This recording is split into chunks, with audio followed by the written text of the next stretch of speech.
खुलुमबाय लोगोफोर, गोजोन फुंबिलि बयनिसिमबो। नोंथांमोनखौ डियार ब्रह्म चेनेलाव आरो फिन खेबसेबाव बयखौबो बरायनाय जाबाय। आं दिनै नोंथांमोननि सिगाङाव आरोबाव माखासे गोदान खौरां लानानै फैबावलायबाय। आसा खालामो नोंथांमोनहा खौरांखौ खोनासंनानै मोजां मोनगोन। आरो नोंथांमोनहा बेबादिनो सानफ्रोमबोनि गोदान खौरांनि आपडेट मोननो थाखाय चेनेलखौ साबस्क्राइब खालामनानै लादो आरो खौरांखौ मोजां मोनोब्ला अन्नानै लाइक, शेयार आरो कमेन्टबो खालामनानै होलांब्लानो जाबाय। दिनैनि गिबि खौराङाव दङ क'क्राझारआ 14 साननि रायजोआरि हेन्डलुम एक्सपो खुंदों।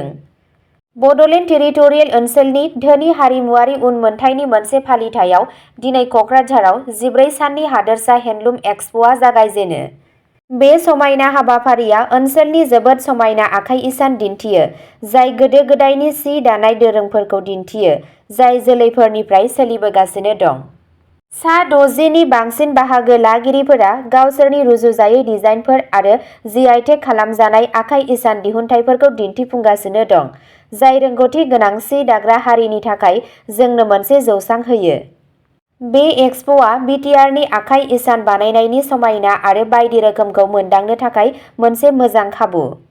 ओनसोलारि आरिमुगिरिफोरखौ हेफाजाब होनानै दावबायारिफोरा दोरोङारि शिल्प रोंग'थिखौ रैखा खालामनाय आरो ओनसोलारि रांखान्थिनि जौगानायाव बिहोमा होगोन। स्टेट हेन्डलुम एक्सप'आ 14 सानसिम सोलिगोन, जाय मोनसे रुजुजायै शपिं मोनदांथि आरो बिटिआरनि जिउगोनां हारिमुआरि उनमोनथाइनि मोनसे नुथाय होगोन होनना खौराङाव मोन्नाय जादों।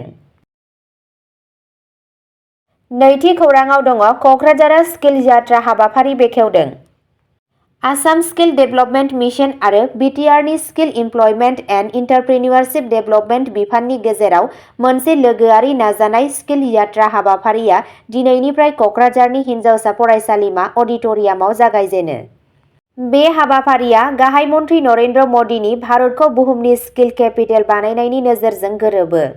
बेनि थांखिया रोंग'थि बिथा सोलोंथाइ आरो साख्रिनि खाबुफोरखौ जौगाहोनानै बड'लेण्ड टेरिटरियेल ओनसोलनि लाइमोनफोरखौ गोहो होनाय। बे हाबाफारिया बिटिआरनि सिङाव थानाय सोरखारि फरायसालि आरो फरायसालिमाफोराव थाखो 9 निफ्राय डिग्री थाखोसिम फरायसाफोरखौ थांखि खालामो। गंसे दावबायग्रा भेनआ जिउ राहानि गोसो जानायखौ बिजिरनो थाखाय साइक'मेट्रिक आनजाद खुंगोन। बेनि उनाव फरायसाफोरखौ जिउ राहा आरो जिउ राहानि लामाफोराव लामा दिन्थिनो थाखाय बोसोन होनाय जथुमफोर खुंगोन।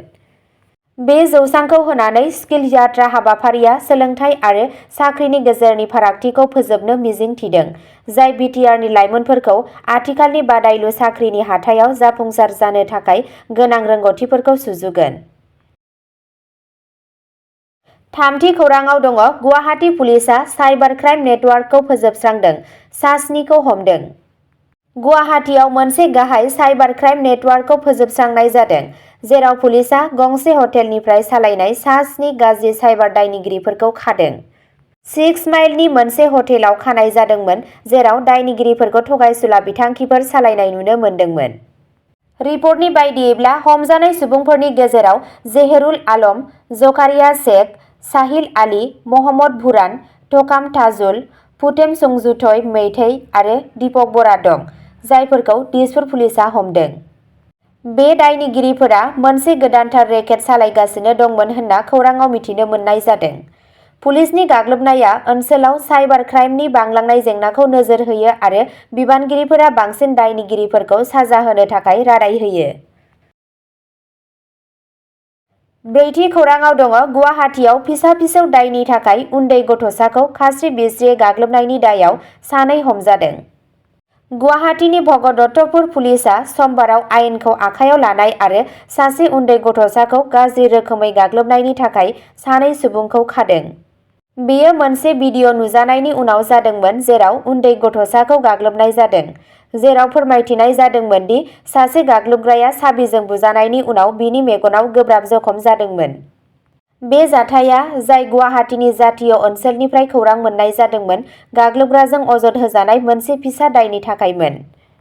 भिडिअ'आव बिथांखौ सानैनिफ्राय साथाम सुबुंफोरा बुनाय नुनो मोन्दों, जायफोरा बिथांखौ गाहायाव गोग्लैनाय समाव खनले-खनले बुदोंमोन।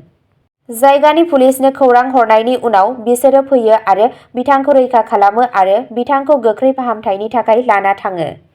जाथायनि उनाव हिमांशु बैश्य आरो जयन्त तालुकदार मुंनि सानै सुबुंखौ पुलिसआ सोंनाय फिननाय खालामनायनि उनाव खादों होनना खौराङाव मोननाय जादों। बाथि खौराङाव दङ फरायसालिनि हिनजावसा बैसोगोरा डेमेन्सिया बेरामा गोमादों।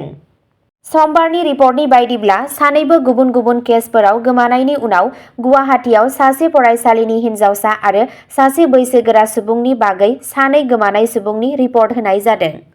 रिपर्टआव बुंनाय जादोंमोन दि गुवाहाटीनि लाल कलेजनि विवेकानन्द विद्यापीठनि गुथि थाखोनि फरायसा सासे उन्दै हिनजावसाया गोमादों। बिथांजोखौ जोबथा खेब सनिबारनि मोनाबिलियाव नुनो मोन्दोंमोन जेब्ला बिथांजोआ सासे लोगोनिफ्राय कल फैनायनि उनाव न'निफ्राय ओंखारलांदोंमोन। बै समनिफ्रायनो 14 बोसोर बैसोनि रानि थापाया गोमानानै दं होनना नखरनि सुबुंफोरा बुंदों। गोमानाय सुबुंनि रिपर्टखौ नखरनि सुबुंफोरा थाबैनो पाटासिल पुलिस थानायाव दाखिल खालामदोंमोन। बबेहायबा गुवाहाटीनि मानिक नगर ओनसोलनिफ्राय सासे 63 बोसोर बैसोनि डेमेन्सिया बेरामिया गोमानायनि खौरां मोन्दों।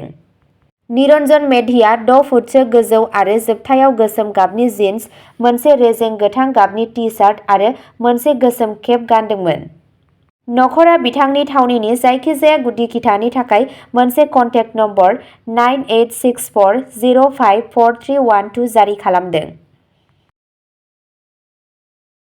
6थि खौराङाव दङ चिरांनि दादगारियाव रेबिस बेरेखा टिका थुनाय बादा खुंदों, जुनार अनसाइखौ बांहोदों।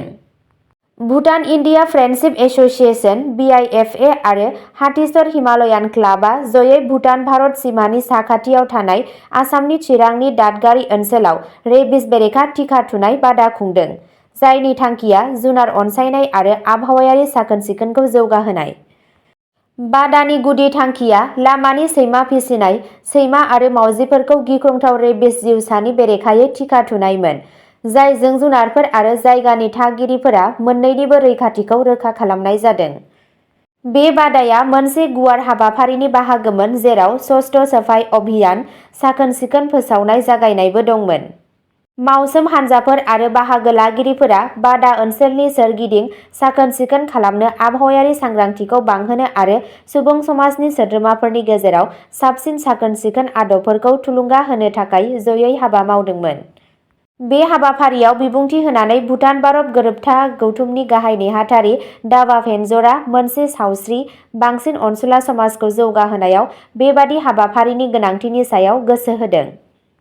बे टिका थुनाय हाबाफारि आरो साखोन-सिखोन फोसावनायनि गेजेरजों जोंनि थांखिया खालि जुनारफोरखौ रैखाथि होनायल' नङा, नाथाय इयुन जोलैफोरनि थाखाय जोंनि आबहावाखौ संरैखा खालामनायाव सुबुं समाजखौबो नांथाब होनाय, भेन्जरआ बुंदोंमोन।